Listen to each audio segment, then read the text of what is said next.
Okay. Isang video pa ulit dito sa chapter 2. Saan ba?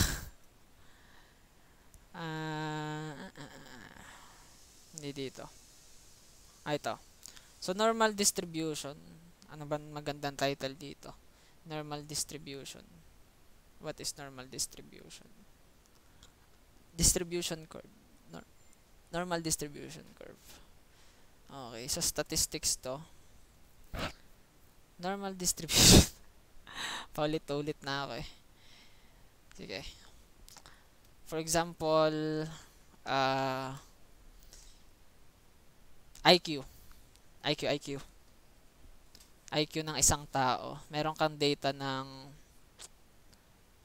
1,000 tao, yung IQ nila. And pag ginarap mo siya, yung distribution niya, yung parang histogram. Parang kung hindi nyo alam yung histogram, search nyo na lang. Yung frequency niya. So may lalabas siya na parang average, yung mean. Dapat alam nyo rin yung mean, mode, and median. Okay. So, yung mean, yung average. So, sa 1,000 tao na may nakinuha mo ng IQ, may mag-a-average dyan. So, siguro ay 100. 100 yata yung average. Wait lang. Ano average IQ ng isang tao? Average IQ score. 100. Oh, 100. Parang mag-a-average siya dito. Pati yung normal distribution curve. Para siyang bell. Kung merong papalawit na ganun, yung papataas, hindi siya normal distribution. Hindi mo siya matuturong ni normal distribution. Curve, dapat siya perfect curve siya, tapos symmetrical. Ano, itong side na to pareho dito. Yung ganito hindi siya normal distribution. Ano siya, skewed. Skewed to the right yata ang tawag dito. Baliktad to eh. Kahit papunta tong left, sasabihin mo siyang skewed to the right. Wait nga nang, baka mali ako eh. Right skewed. Ayun, yun. Kapag ganon, tama, right skewed. Ito ay left skewed. Ibig sabihin, pag normal distribution, yung mean mo nandito sa pinakagitna. Nasa 0 siya. And then, yung median mo, yung pinakagitna, which is 100, nandito din yan sa pinakagitna. And yung mode, yung pinakamaraming point, nandito din siya sa gitna. Kasi, paano ba makukuha yung mismong average? Ano? Yun nga yung mode eh. Yun yung, pag maraming data, pag maraming gantong data, doon pupunta yung, parang ito. Dito, ibig sabihin nito, dito marami yung data. Dito focus. Tapos yung mean nasa talikod, yung median yung pinakagitna. Ang median makukuha mo naman siya pag sinort mo yung lahat ng data. Kung ano yung pinakagitna, yun na yung median. And maraming sinasabi yung normal distribution. Itong curve na to. Okay. Nandito siya eh. Properties of normal distribution. Kung alam nyo yung standard deviation, yun yung sukat kung gaano ka-spread yung data. So, yung 1 standard deviation, 34% yata yun.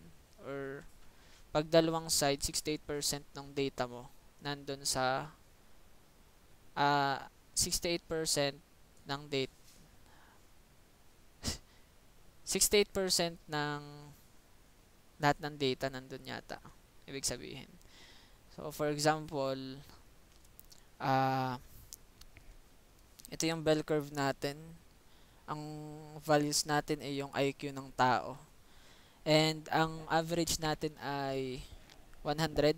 Ito yung pinakagitna natin. Kasi 0 to eh. 0, 1, 2, 3. Negative 1, negative 2, negative 3. Ang standard deviation natin ay for example, ang 1 standard deviation ay 20. So, sa 100 natin na average, ang 1 standard deviation ay 20. Ibig sabihin, parehong side to eh. 20 tsaka 20. Ibig sabihin, 80 to 120. Yung data mo dun ay 68% ng data nandun sa pagitan ng 80 tsaka 120. Yun. Yun yung 68% eh. Nasa na? Ito, 68%. Kung dito naman sa 2 standard deviation yung agwat, 95% ng data nandun. Ibig sabihin, 2 standard deviation from the mean. So, ang mean natin ay 100. Yun yung average IQ. Kung 2 standard deviation and 1 standard deviation ay 20. So, 2 standard deviation ay 40. So, ang max natin ay 140 at ang mean, ang pababa natin ay 100 minus 40 ay 60. So, 60 to 140, ibig sabihin, 95% ng tao, ganun, nandun yung IQ nila. Nasa 60 to 140. Meron pa isa eh.